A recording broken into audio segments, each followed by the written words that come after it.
Puji Tuhan saudara sekalian, kita mau sama-sama berdoa, minta Tuhan tolong dan berikan kami pengertian dan juga bisa ngerti firman Tuhan.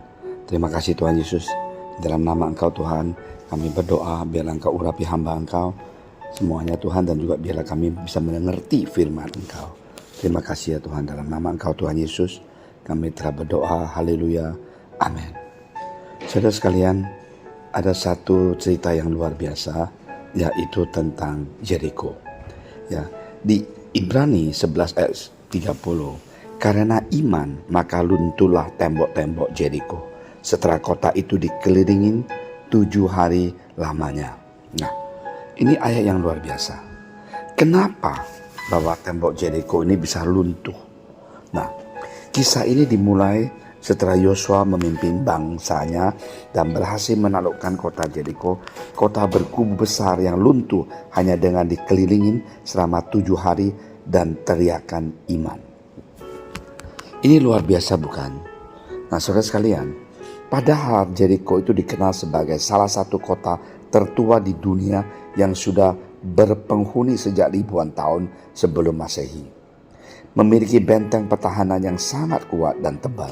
Bahkan menurut arkeolog, dinding kota Jericho 2 lapis dan tingginya bisa mencapai 9 meter dengan ketebalan sekitar beberapa meter. Saking lebarnya, kereta perang bisa melintas di atasnya. Tetapi kemenangan itu diikuti kekalahan memalukan di kota Ai. Kota kecil yang seharusnya gampang dikalahkan. Mengapa bisa kalah? Ternyata ada dosa tersembunyi di tengah umat, yaitu akan yang mencuri barang-barang terlarang. Setelah mereka bertobat dan membereskan masalah itu, Tuhan kembali memimpin mereka. Nah, Tuhan memberi Yosua strategis baru untuk menaklukkan kota Ai.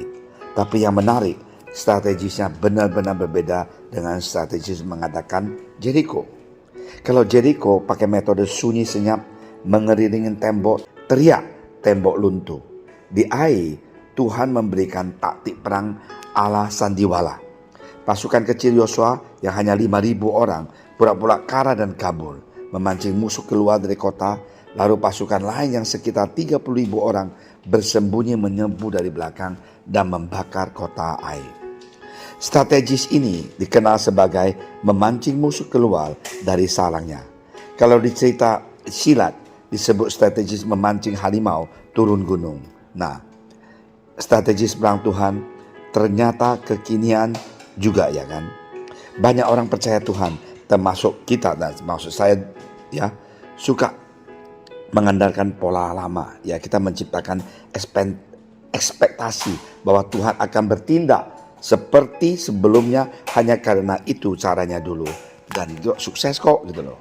Nah, Yosua bisa saja berkata, tunggu dulu bagaimana dengan mengelilingi kota Ai. Itu bukan, kemarin kelilingin tembok aja berhasil. Ya udah kita pakai metode itu lagi untuk kota Ai. Nah, kemungkinan kita bisa berpikir gitu. Kita mengharapkan formula berharap hubungan kita dengan Tuhan. Jadi seperti resep obat. Tinggal pakai aja diulang, di fotokopi itu kan. Tinggal jalanin tanpa perlu ngobrol atau tanya lagi. Padahal Tuhan ingin jadi partner hidup kita, bukan vending mesin mujizat. Nah, tapi kali ini Yosua tidak terjebak dengan pengalaman lalu. Dia bertanya kepada Tuhan dan Tuhan memberi strategis yang benar-benar baru. Jebakan militer tingkat tinggi. Nah, strategis ilahi lebih dahsyat dari akal manusia. Dia jenderal perang yang tak terkalahkan.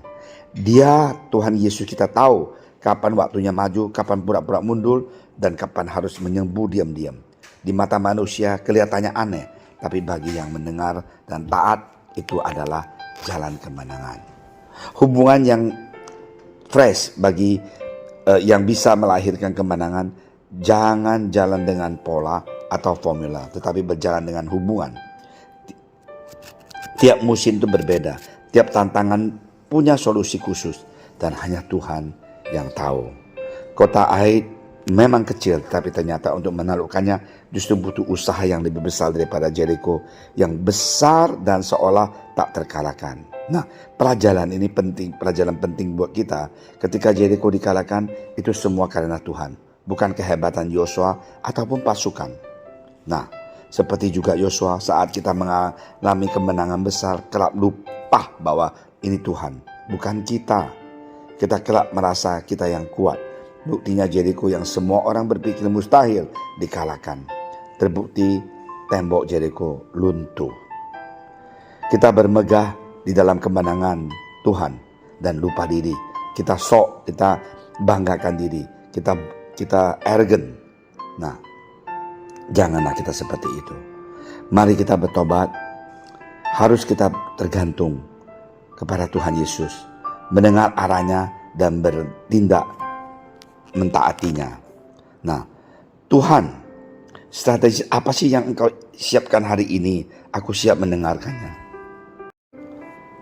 Dan sadar saat sukses itu karena Tuhan.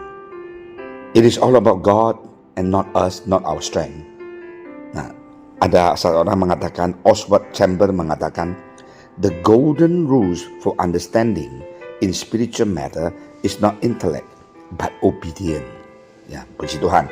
Aturan emas untuk memahami hal-hal rohani bukanlah intelektual pisah kita, tetapi ketaatan. Mari kita sama-sama berdoa.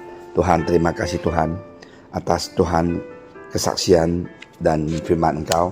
Biarlah kami taat dan punya iman terhadap Engkau. Dan tiap hari kami serahkan hidup kami di tangan Engkau. Dalam nama Engkau Tuhan Yesus kami berdoa. Kami percaya Tuhan bekerja. Haleluya Tuhan Yesus. Amin.